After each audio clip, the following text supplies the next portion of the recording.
Siling nila sa subong wala na kung libre, tagaan kapanyaga, kinanan, ubrahan mo din.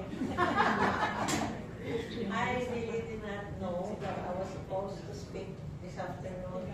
However, sinabal kina ni Nonoy Eddie bala, 14 years na galit kita. Daw wala lang tugay. Kung ang job speed, pinanganak namon 14 years ago, teenager na galit subong, high school na. Kag wala kita mag-expect, ang amo niya anay bala, sa tutod lang, huli ko din sa Manila, nang doktor nila wala kami doon na Jong, tawag nila ko dahil kaya ako kunong pisyon, kaya kibsiho nila ko, kaya hindi ko yung kabalumayo mag-Jong, kaya wala ko ito mag-Jong sa Manila. Isulisi ko nga kasi, hindi rin minadyo nga ako na pwede ng pisyon, kung mahimo tayo sa kakooperatiba, nga para nga mapuslan natin tanan. So, daw lahog-lahog malang ni, but then, maybe, dahil sa aton man tanan nga, nagapati ko nga for, there is a reason, for everything that happens, there is a reason. So, hindi lang ito nga maguntat lang ang minadyong namon, kag ang akong kapirtihan sa madyongan, kaya hindi ko yung kabalo, mamadyong, nga nahimo ini ang Godspeed. The Lord has been very kind for the past 14 years. Yes. May mga problema kita, ato anay, may mga clients kita nga kadamo reklamo, may mga clients kita nga kabuday yung sintihon. But maybe dahil sa charm ni Linda, kung sino na nagabisita, nila ni Virgie, nakuha nila and they have seen, ako yung nakita ko lang, is the sincerity of Godspeed. Nabala kung akigta, kapangakigta, kung nalawayan ta, gahambal ta nga malaway, pero kung nanamian kita, gahambal kita, nga kanamit din. We appreciate people, and we want to be a part of your life, no matter what it is in a small way.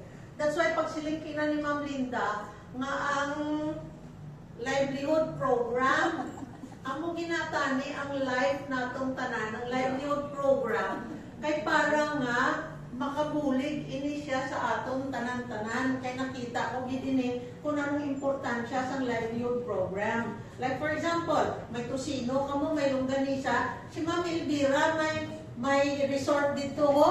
Hindi padala nyo na ito, alang-alang nga hindi na ito mabakal ang nagapalalapit dito nga may longganisa kag may matilaw binaya. So siguro sila nga year target natong tanan. Kung may livelihood program gani ang Godspeed, pakinabangan naton nga para makabulig gid sa aton.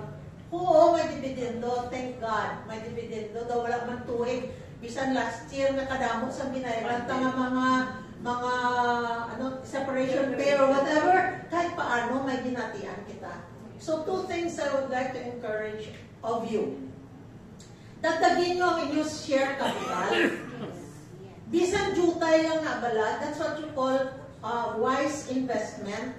Okay? May nakita man ninyo na kahit paano, inyo ni. Wala ka mo naga Juan de la Cruz sa cellphone, hindi niya scam. Ang Godspeed hindi niya scam, kay inyo ni. Ato ni tanan-tanan. So, add to your share capital. Kay the bigger or the larger your share capital is, the bigger will be your dividends. Okay?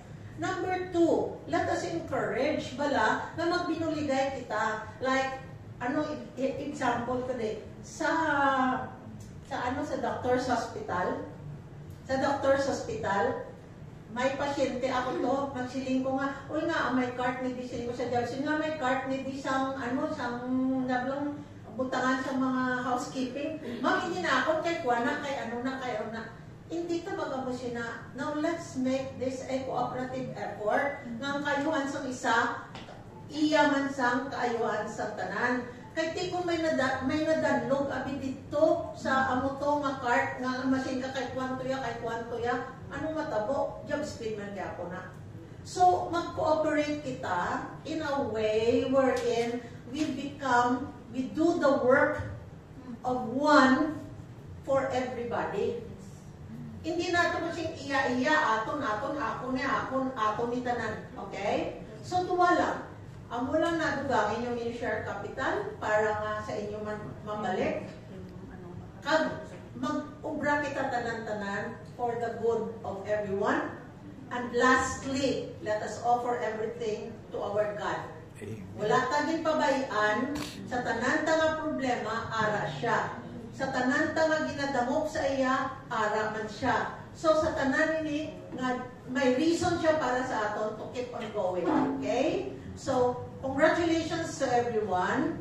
And more speed, hindi lang job speed, more speed for 2025. Thank you. Hallelujah. Salamat. Ganito tayo kay Sir Mark. Palakpakan natin tanan. Pero sinigit ko sa iya, hindi siya magpa-goodbye. Wala natin ginabaton ng iya goodbye. Kung lang ni, so long break lang. Na kung nano, kinanlan mabalik siya sa aton. Yeah! Okay? Thank you. Very inspiring din na kaya. Salamat din. No? May isa nga may motion. So, gini, ko ni sa body, kay Charles Whitney, nari kita tanan for approval. Nagkakatabo sa aton na may mapapatsyan dala sa immediate member of the family. Wala kasi na program, although ang officer siya may ara, ang job speed may ara, but among members wala, gapas dihat lang, no?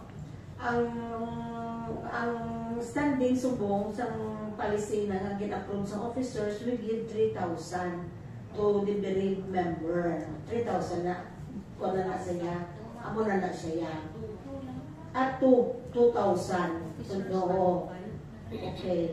So, who will propose, no, kung saan ko i-change ina, or kung member lang, or officer lang, how much?